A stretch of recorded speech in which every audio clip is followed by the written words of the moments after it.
Баршаңызға қайырлы күн достар. Бүгін сіздерге чак-чактың ең керемет рецептісімен бөліскім келеді. Бұл чак-чактың қоспасында кішкене ғана өзгеріс бар. Міндетті түрде дайындап көріңіздер. Сіздерге ұнайды деген ойдамын.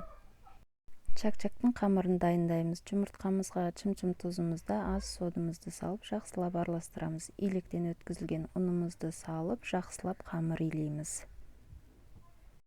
Дайын қамырымызды салафанға салып 10-15 минутқа тындырып қоямыз.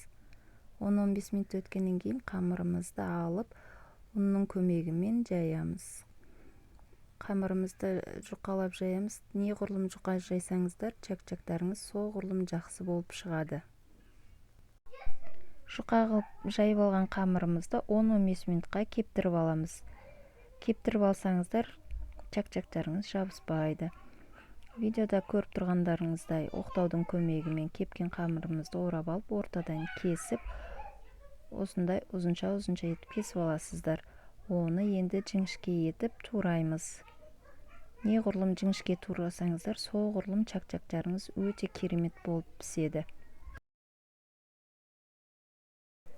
Міне біздің кесілген қамырымыз дайын, осылай болып шығады. Қамырымызды қызып тұрған майда сарғайғанша қуырып аламыз.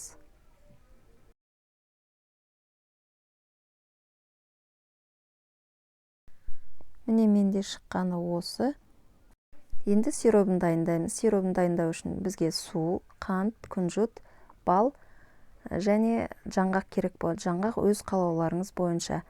Біз ең бірінші күнжітімізді қызып тұрған табамызға қуырып аламыз сарғайғанша. Иісі деген керемет болып шығады. Бұл чак-чактарыңызға өте керемет дәм береді. Дайын болған күнжітімізді чак-чагымыздың үстіне себеміз. Енді мен жаңғақ септім. Бұл міндетті емес, өз қалауларыңыз бойынша. Бізге түбі қалың, жабыспайтын ыдыс керек болады. Ыдысымызға суымызды құйып, қантымызды салып араластырамыз. Одан кейін балымызды салып, жақсылап араластырамыз. Жай отта 5 минут қайнатамыз. Сиробымызды үзбей араластырып отыруларыңыз қажет. Әйтпесе түбі жабысып қалуы мүмкін. Міне сиробымыз дайын. Сиробымызды ыстықтай чак-чагымыздың үстіне құйып, жақсылап араластырамыз. Балымыз міндетті түрде табиғи болған дұрыс.